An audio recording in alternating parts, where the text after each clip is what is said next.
Hello friends, I welcome you all. So today we are going to discuss a problem that is asked on April 4, 2024 और इस problem में जो हम लोग बात करने वाले हैं अगेन ये मोशन इन प्लेन वेक्टर का क्वेश्चन है।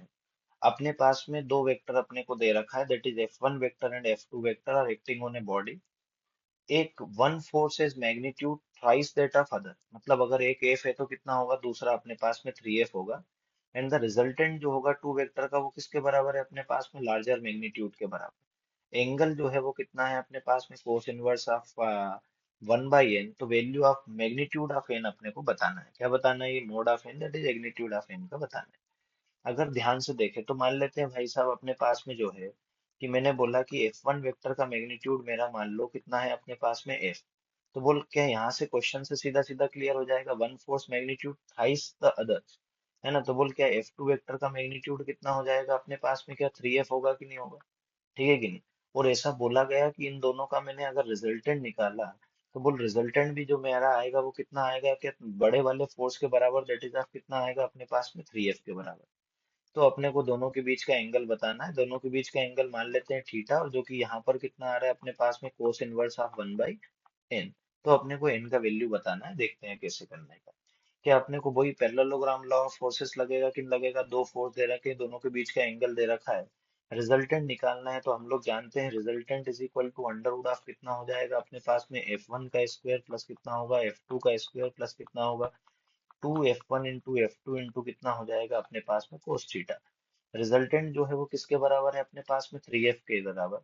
अब देखिए मैंने लिखा तो ये कितना हो जाएगा, 3F is equal to under root of कितना हो गया F1 अपने पास में, तो F का स्क्वायर, ये कितना हो जाएगा अपने पास में 3F का स्क्वायर प्लस कितना हो गया 2 इंटू एफ इंटू कितना हो गया 3F इंटू ये कितना हो गया अपने पास में कोस थीटा। अब दोनों तरफ का क्या कर देंगे हम लोग, स्क्वायर। दोनों तरफ का स्क्वायर करोगे तो देखो इधर 3F का स्क्वायर होगा तो ये कितना हो जाएगा 9F स्क्वायर। यहाँ से एफ स्क्वायर प्लस अगर हम लोग बात करें तो 3F स्क्वायर, अगेन ये कितना हो जाएगा, ये भी एफ स्क्वायर प्लस 9 स्क्वायर। तो चलिए एफ स्क्वायर प्लस कितना हो गया अपने पास में 9F स्क्वायर प्लस कितना हो गया अपने पास में 2 इंटू 3 दैट इज ऑफ कितना हो जाएगा 6F स्क्वायर इंटू कितना हो जाएगा कोस थीटा। ये 9F स्क्वायर इधर जाएगा तो कितना हो गया, क्या जीरो के बराबर हो गया कि नहीं हो गया। ये इधर जाएगा, यहाँ से इस साइड में जाएगा, अगर ये वाला टर्म अगर ये लेफ्ट साइड में गया इधर, तो ये प्लस का इधर जाएगा, किसका हो जाएगा माइनस का।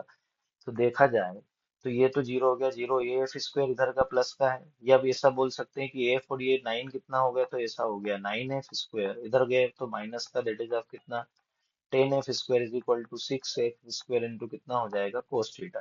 तो बेसिकली क्या minus of F square is equal to कितना आया अपने पास में 6F स्क्वायर इंटू कितना आया कोस थीटा। एफ स्क्वायर ने एफ स्क्वायर मार दिया।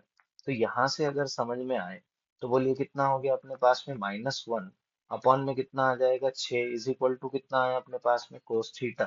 तो basically cos theta is equal to कितना आ गया अपने पास में, क्या -1/6। तो थीटा इज इक्वल टू कितना आ गया अपने पास में, cos inverse of minus of कितना हो जाएगा 1/6। तो यह ऐसा इसको लिख सकते हैं। तो थीटा इज इक्वल टू कितना हो जाएगा अपने पास में, कोस इनवर्स ऑफ 1 अपॉन में कितना होगा -6, ठीक है ना। तो यहाँ पर n का वैल्यू कितना है अपने पास में -6, लेकिन अपने को n नहीं बताना, अपने को क्या बताना है, मोड ऑफ n। तो मोड ऑफ n का जो वैल्यू होगा वो किसके बराबर होगा, पॉजिटिव से। सो इस पर्टिकुलर क्वेश्चन के लिए अगर हम आंसर की बात करें तो उसका आंसर होगा कितना, 6। Okay, thank you for your time.